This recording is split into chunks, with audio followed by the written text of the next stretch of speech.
Fascist Sheikh Hasina সরকারের পতনের পর গঠিত ডক্টর মোহাম্মদ ইউনূসের নেতৃত্বাধীন অন্তর্বর্তী সরকার প্রায় ১৮ মাসের মেয়াদ শেষ করতে যাচ্ছে।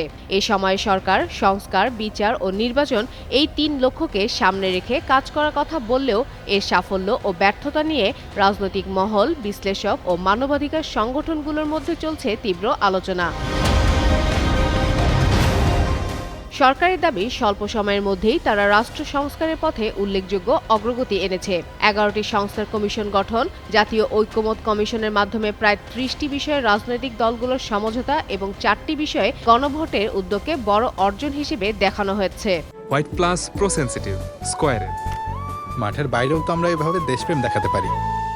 আইন উপদেষ্টা আসিফ নজরুলের মতে, বাংলাদেশের ইতিহাসে এত অল্প সময়ে এত সংস্কার আগে কখনো হয়নি। পাশাপাশি ১২ ফেব্রুয়ারি জাতীয় সংসদ নির্বাচন আয়োজনের মধ্য দিয়ে রাজনৈতিক রূপান্তরের পথ সুগম করার কথাও বলছে সরকার। বিচারের ক্ষেত্রে জুলাই গণ অভ্যুত্থানের সময় সংঘটিত মানবতা বিরোধী অপরাধের বিচার শুরু হওয়াকে সরকার সাফল্য হিসেবে তুলে ধরছে। সাবেক প্রধানমন্ত্রী শেখ হাসিনার মৃত্যুদণ্ড রায়সহ একাধিক মামলার বিচার কার্যক্রম শুরু হয়েছে।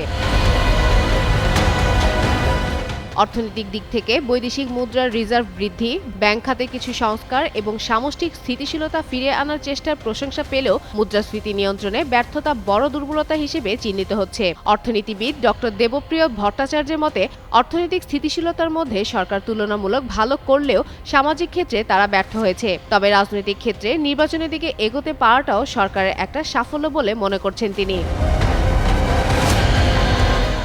টিআইবি নির্বাহী পরিচালক ডক্টর ইফতেখারুজ্জামান বলেন, সংস্কারের বিষয়ে সরকার কিছুটা পথভ্রষ্ট হয়েছে, আর বিচারের ক্ষেত্রে বিচার নাকি প্রতিশোধ, সেই প্রশ্ন ওঠার সুযোগ তৈরি হয়েছে, যা সরকার চাইলে এড়াতে পারত বলে মনে করেন তিনি। সব মিলিয়ে ডক্টর ইউনূসের অন্তর্বর্তী সরকার কিছু কাঠামোগত সংস্কার ও নির্বাচনমুখী অগ্রগতিতে সফল হলেও সামাজিক স্থিতি, মানবাধিকার ও নিরাপত্তা প্রশ্নে প্রত্যাশা পূরণ করতে পারেনি বলে মনে করছেন বিশ্লেষকরা। ফাতেমা ফাতেহ জান, যুগান্তর নিউজ।